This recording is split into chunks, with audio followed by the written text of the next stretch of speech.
yang ingin melintas di daerah Endrekan depan kantor DPRD harap ditunda dulu Om, karena sedang banjir di sini. Ketinggian air di atas ban mobil di depan kantor DPRD Endrekan.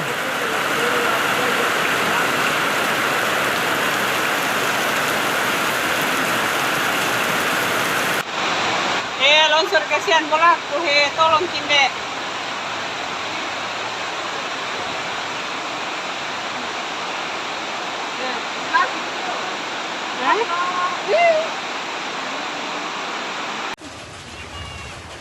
Ya, berita hari ini.